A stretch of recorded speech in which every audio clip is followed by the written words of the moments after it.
Well, the TTC board has approved a new operating budget. It freezes fares for a third straight year while also introducing fare capping. Yeah, let's go live to CP24's Andrew Brennan at City Hall with more on the budget, which still needs approval from City Council, but it goes in line with what City Hall wants. They want, again, life in the city to be a little bit more affordable.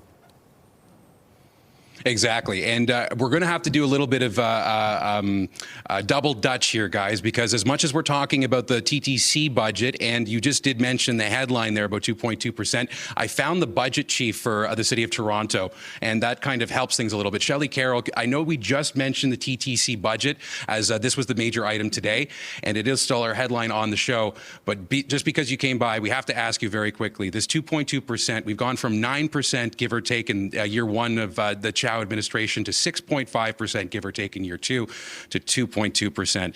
And we also we happen to be going into an election year, so I want to ask, one, what do you think about the 2.2% rate now? Is this what the city needs, or is there anything having to do with the election part of this?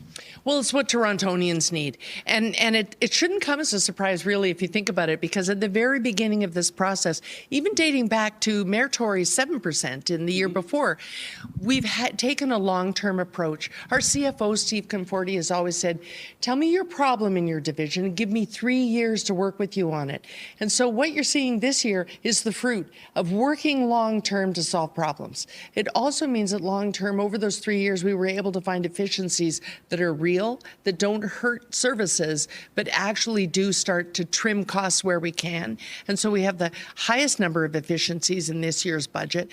And at the time when the economy has become even more uncertain than even it was during the pandemic, if you think about it, given what's going on south of the border, people are really feeling the pinch and really worried.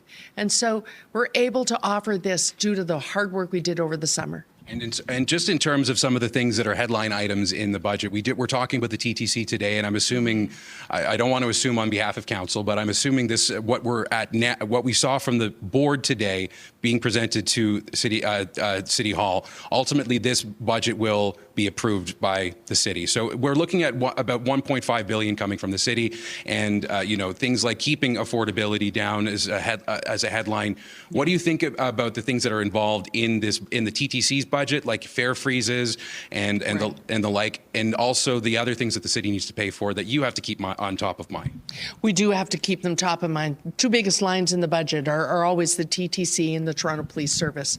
We need to keep people moving, and we need to keep people safe. And so that's why we took a unique approach this year. We set targets, stringent targets, but tailored to each division. And so for the TTC, we recognize the realities, collective bargaining agreement, certain service changes that we have to make to get people back onto the system and back to work. All of those things had to be factored in. And then we had to look at where can you find efficiency? Let's partner on this. And the CFO has done that across the board, starting with the TTC, the biggest line of them all. But we know that down the road, we still have to go back to that fiscal structural gap that has existed for the city for 25 years, because it really started with the biggest change being the way we fund the TTC. And so we have to have that conversation down the road.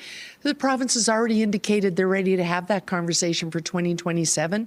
We got to help people in 2026, though, and make them feel safe and like they can afford to commit to the TTC as their principal mode of transit. I guess we'll have to find out more tomorrow, but is there anything else you can tell us about what is to come? Well, I just hope that people will take a good look at this, because we made a really concerted effort here to look at the main things that you need to be affordable. What are you talking about at the kitchen table right now? It's that you got to manage costs. You want to feel safe at home and in the city. And you want to see us making sure that your services really work for you. So while we've limited people to focus on the current service that you deliver, each and every division, deliver them well. And we've given you the resources to do that. Councillor Carroll, thank you very much for your time. And we look forward to speaking to you tomorrow. Lots of talk tomorrow and for the whole rest of the month. I know we'll be here. Thank you very much. Appreciate your time again, Councillor Carroll, the budget chief. And obviously tomorrow will be a very big day here at City Hall. And apologies to the producers for running long. We'll send it back inside. Okay, live from City Hall, CP24's Andrew Brennan.